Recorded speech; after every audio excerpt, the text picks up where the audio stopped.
Hello, and how are you? And welcome, welcome, welcome. I want to talk a little bit about living in lack or living in abundance. The choice is really up to you. No matter where you're at in life, you're there because those are the choices you made. And if someone has made those choices and you have to live with them, unfortunate for that, but for you, that's an opportunity to grow through it, not only just go through it. So, my position in living in abundance or living in lack is all about the mindset. The mindset is very, very important. You have to remain teachable, you have to move forward, and you have to watch your self talk. It's very, very important that I do watch my self talk because those things that I think about, I will bring about. And if you haven't done so today, make sure you give yourself a pat on the back for making it this far. If you're dealing with any kind of trials or tribulations, thank God for them and try to move forward to it because nobody likes to go through stuff. Nobody likes to go through adversities, but we learn more from our adversities than the things that we get from our triumphs. Our triumphs just teach us what we did right, and our adversities teach us how to do things better on the next journey or the next time we have to go through stuff. So they're very, very important. For every seed of adversity, it will be a seed of equal benefit on the other side. Because if it were not so, you probably, if it was that easy, everybody would be doing it. And if it was that hard, nobody would start doing it. Everybody would stop. So whatever you're doing, wherever you're at, give yourself a pat on the back. Give yourself that, hey, not as good as I would like to be, but I'm not as bad as I was. So thank you, thank you, thank you for the opportunity to grow. Thank you for everybody who's out there today. Thank you for a great wife and support. Thank you for my friends, family, and loved ones, my siblings, my mom, and all my family back in Georgia, Waycross, Georgia, as a matter of fact. And I was born and raised around a lot of cousins, aunts, uncles, and it's too many to mention, but I just want to say thank you all. If at any time in the future you get this video, thank you for my children. Thank you for each and every one of them, and thank you for everyone who's had a part in my life in creating, helping me to do what I do and be to this point. And again, I'm thankful to a supportive wife who's said to me when I came to Japan, this is to help you also to, you put off a lot of things to be the dad to the children and take care of other people that you love and care about. Now it's time to take care of yourself and put that book together and do those types of things for that. I thank you, Angelique, for that. And thank you for all my children. And if I start mentioning them, I don't want to overdo that. And you all know who you are. And love you all and thank God for everyone who's involved on my life to this point. So we can live in abundance, or we can live in lack. We really can. And lack sounds like, well, I can't do this, and that's I'm not able to do that. The lack mentality is like how much is going to cost, and the wealth mentality is how much can we make from doing this. You are more valuable than you think you are. This is why they pay you a salary to what you're doing now, and you need to know your numbers, and your numbers work like this. How much does it cost for me to live, take care of my children, drive a car and all that? You have to know that. If you don't know that, what we tend to do, or I've tended to done, is living vicariously through the results that I've chosen because I couldn't make better choices. So I chose the easier, softer way and went with the low-hanging fruit. And so when you go with the low-hanging fruit, what you're going to get is low-hanging results. So you have to kind of hit F5 on your keyboard. That's a refresh the screen so some new information can come about. And sometimes we got to hit that F5 so we can take it from another viewpoint, or even talking to others. Learn to listen to earn. Listen to earn too. It's imperative that we do that. It's imperative that we don't live in the laws of lack. Laws of lack, but like it's our relationship with money too as well. I see a lot of us, we want we want always the latest and the greatest of everything, and we're not understanding that the latest and greatest of everything It's not going to make you a better person. It really is not. It's just like I got the latest toy today, in a week or 6 months from now, they got a new toy. They done moved on to something else. So you, me, and we all have to understand. It's not about how much you can afford. It's about what you're willing to do to get it. Are you willing to, sacrifice a few paychecks and put it aside?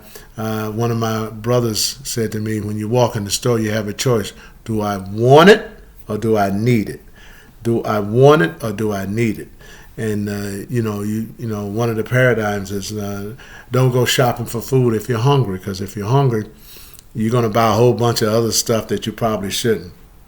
And also, I like to shout outs to, making some corrective steps and saying to God and myself that I want to be here for as long as the good Lord would have me be here. And I have to take better care of myself. I got to make better decisions mentally, emotionally, physically, financially. And in order to do those things, I have to get those. I'm getting those results. When I first came to Japan 2 years ago, I was like 315. Now I'm like 269, 268. So that's pretty good. I'd like to get down to 250. That's one of my goals. But I've been so blessed. That's because of attitude and being willing to adjust my diet and cut out some other things so I can get better results. Better thinking leads to better results. If you keep doing the same thing, you're going to keep getting the same results. The thing that and I'm just sharing stuff that I've heard and I've read. And the one thing that they did said, even if you go to school, college, or whatever, once you get your degree, that's not the end. That is the beginning of the life that you're going to create. Keep marketing yourself. Keep finding out what's next. Keep finding out. Just don't be a part of the company. Find out what it takes to run the company. You might not run that company, but you can run a company.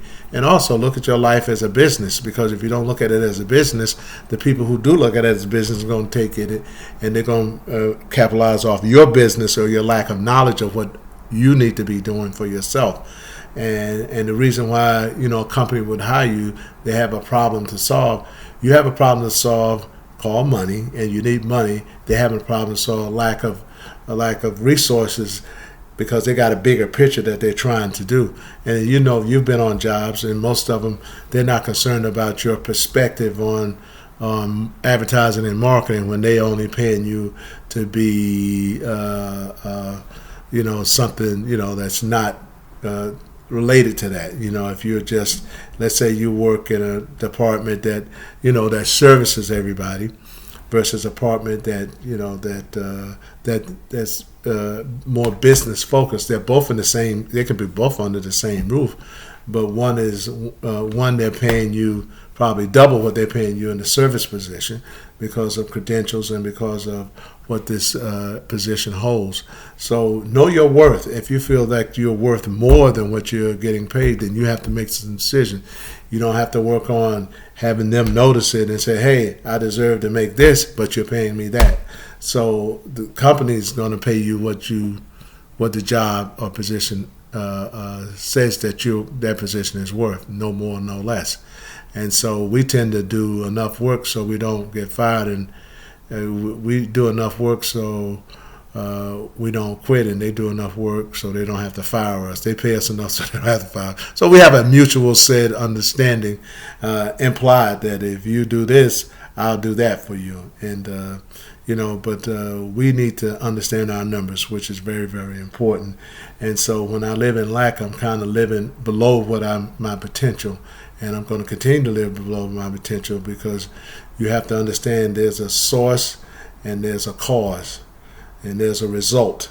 The result is money, but you have to know where the cause is, and you have to do some big picture thinking, and you have to communicate with the Creator and say, listen, this is what I need. You know me better than anything. And I'm going to read something about I talked a little bit about lack, and I talk a little bit about it's 100% your perspective, our perspective. If you have a poverty mentality, then things happen. I'm not saying that because I've been there. I've been homeless, jobless, and penniless, and I've been a lot of lesses.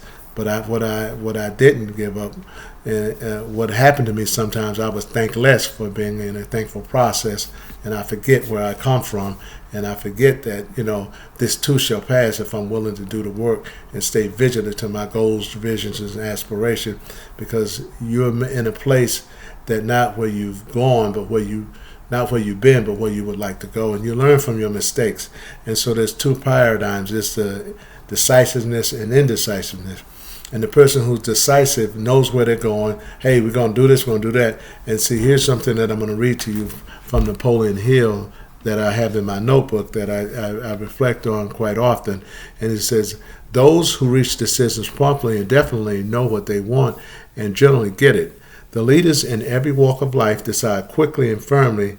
That is the major reason why they are leaders. The world has the habit of making room for the man or woman whose words and actions show that he or she knows where they would like to go or they're going. And it's important for me to remember that it's not where you're at, it's where you want to go. And if we don't focus on the future, we keep living the pictures of the past, and you will continue to get the same results. You'll be 25, and the next thing you know, you're 35, and you're still doing the same thing, making the same amount of money, doing the same things. Our attitudes and our abilities speak in the results department. If you want different results, you're going to have to do different thinking. So know where you want to go and what you want to do. Know your numbers. Know that there's more than one person. There's plenty of people that may have gone down the path, and we learn from each other. Each one teach one. And so this is the thing about the decision, being firm on your decision and not sitting back and let other people make the decision, and you complain about the results, but you're the one making the decisions. So remember that. So be firm with your decision and trust God and trust yourself in that.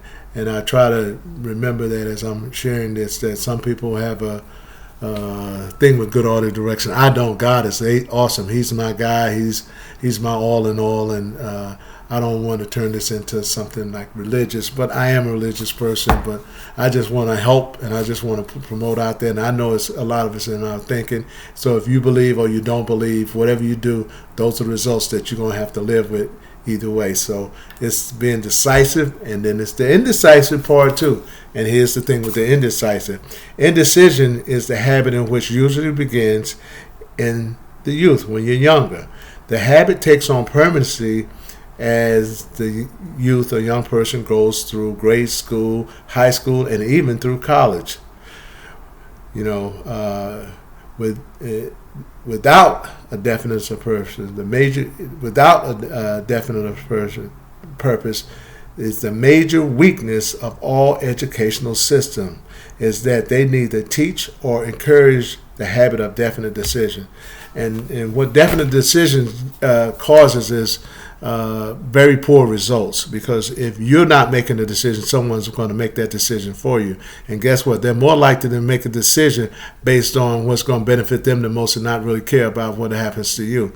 So we have to be the ones and the catalysts and the cheerleaders for our own results and be responsible for them. Because if one can do it, we can all do it.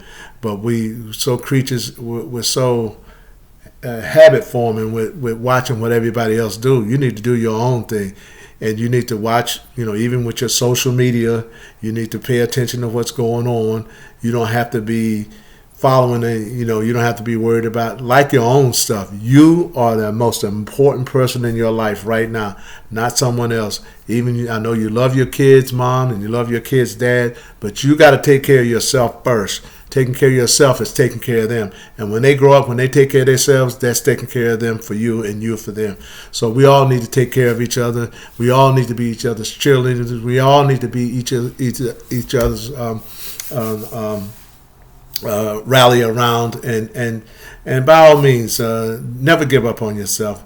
Never quit trying. Never allow someone else to determine your destiny. And know your value, and know that God loves you. So do I. Love my family. Thank God for all my children. Thank God for my wife. Thank God for my friends and family, people back in the hometown where I grew up in, Waycross, Georgia. Thank you for all my siblings, cousins, aunts, uncles, all of those people that's come across my life that I knew and I've been a part of it. And thank you for being here today. You're amazing. You be blessed by the blessed, as my dude says. And no matter what, never quit, never give up. You are the hope that we're all looking for.